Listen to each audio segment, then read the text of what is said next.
We are harvesting the second half of this field now, and we actually only have a few passes left, and I'm just combining along as usual, and then all of a sudden I notice both combines stopped. So what could it be? I look a little bit closer, and Uncle Chris has plugged his combine, and it's a big plug too, I can see. So my dad's helping him dig it out there. It's actually awful because the cheatgrass in the field makes it really difficult, and sometimes it plugs one end. Like for example, I just got to put my grain auger out here. The grain cart's gonna come. I'm gonna need you to slow down a little bit. That's just the radio. They're talking about the grain bin being full. It's full now, or it'll take part of your truck. Oh, okay. You wanna head out to the field? So I'm doing an unload on the go. As per usual, I always unload on this pass because the other pass I'm on, there's an inside row on both sides, so I can't. Oh gosh, I'm gonna give Dad and Uncle Chris a bunch of dust when I go by.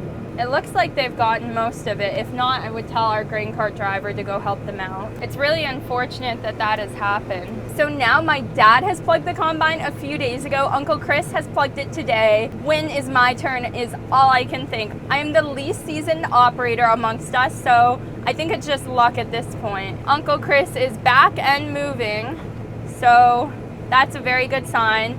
And a sign of a good operator, showing that he recognized the plug immediately and was able to stop so it didn't plug it too badly. I don't know what happened with my dad when he had plugged it and was digging it out for 4 hours. But then again, this straw is so thick and it's very, very difficult once you plug the machine to get it going again. The wheat becomes stuck almost under the auger in the header and beneath it to the inside of the combine. So if the auger won't move, it can't eat the wheat, and the wheat's kind of gone in whole, which is really bad.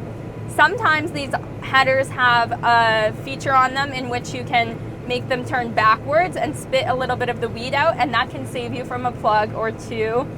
It's definitely helped me once or twice. Clearly the plug was too bad to do that now. Yeah, I think my dad's in that combine, and Uncle Chris took the other one. This is really thick wheat here, so that's just a sign to me. Slow it down, take your time.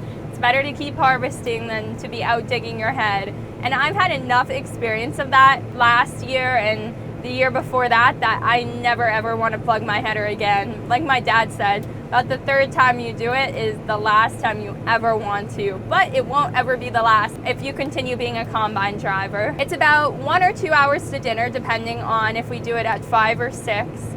So I'm looking forward to that. Hopefully Grandpa comes out again, although I'm not sure he will. He's not been feeling the best lately, so please keep him in your thoughts and prayers. Oh my goodness, 2 rows left on this side and 2 rows on this side. So 4 rows and we're completely done with the field. Crazy to think. And I'm just enjoying every minute. Of course it's the first day, so I'm sure by the 10th day I'll be a little bit tired, but I love being a combine driver. I love harvest, and I love the feeling that combining wheat on the same field as your great-grandfather in 1912.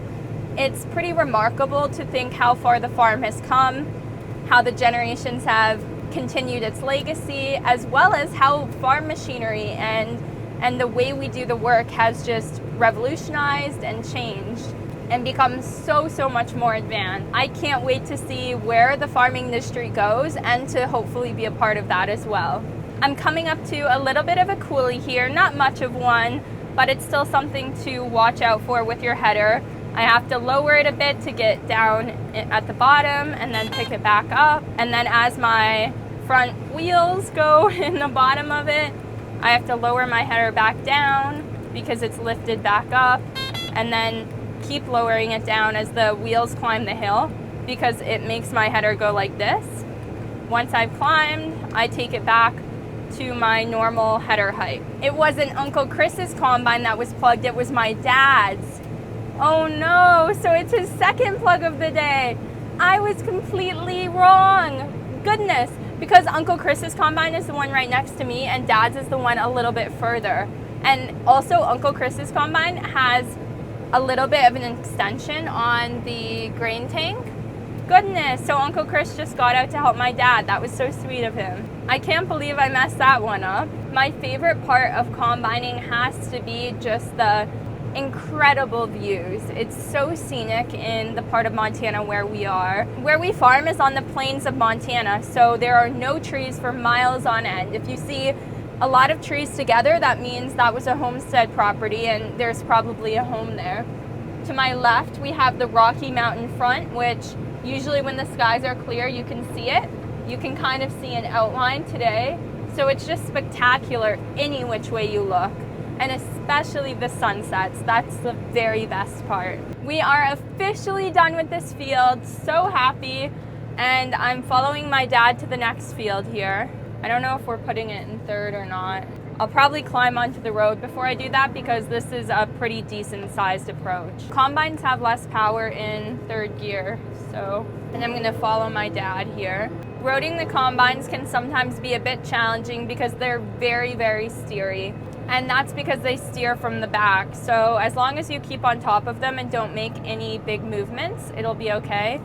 But if you do, then it can go downhill real fast. Dad's really taken off. He's gotten quite a bit of a lead. I'm only going 17 miles per hour or 17.4 because I want to take it a bit easy my first time roading this year.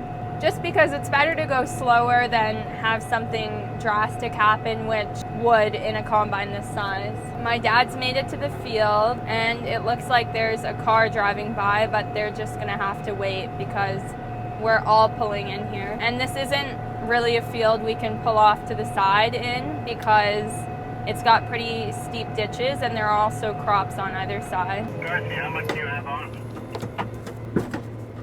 Second we are. 400 bushel. Around 4 maybe. Well, that won't fill it. Off the road I go, onto the approach and down. No, whole ring left. Oh yeah, it takes a load to probably be another load in there then. Now I've idled it down. I'll let it sit idle for a bit, put the back in, the header in, rev it up, and start combining. It was nice of those people to pull off of the road and wait. It's always challenging when you've got big equipment and you don't have a place to move. My dad stopped his combine for a second, not totally sure why.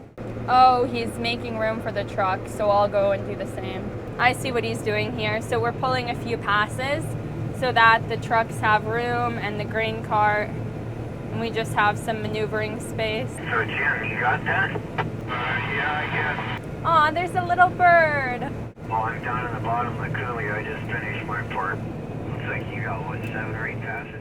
Now I picked up my header, going to turn around, pull another pass here. It's a bit of a tight corner here and a massive grasshopper on the end of the swath. Some years we have a really bad grasshopper problem and other years we don't. So it really just depends. I've noticed more grasshoppers, I think, than last year, but not than maybe 3 years ago. So it really varies depending on the year. This is super heavy wheat, so I'm having to go slowly, but it's reading a lower bushels per acre than our last field, so I'm not sure what's going on.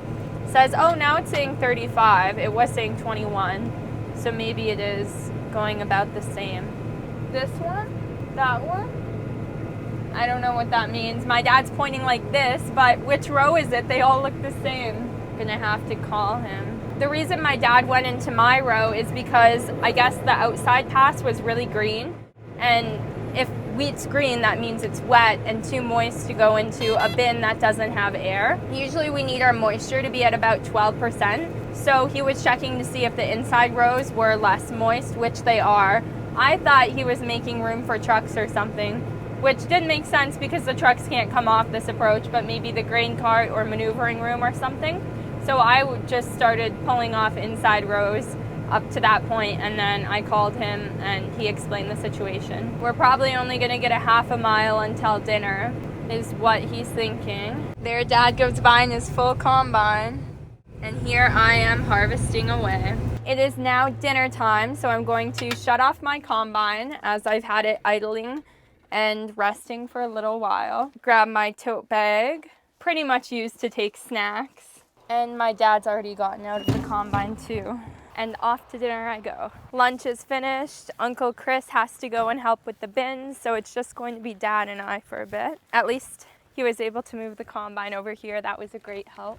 Now we are going to drive all the way back to where we left off in the field. I'm lined up right now to dump it in the truck after Dad, so you can see my auger is out. I am on my very last pass of the day. As you can see, the sun is going down.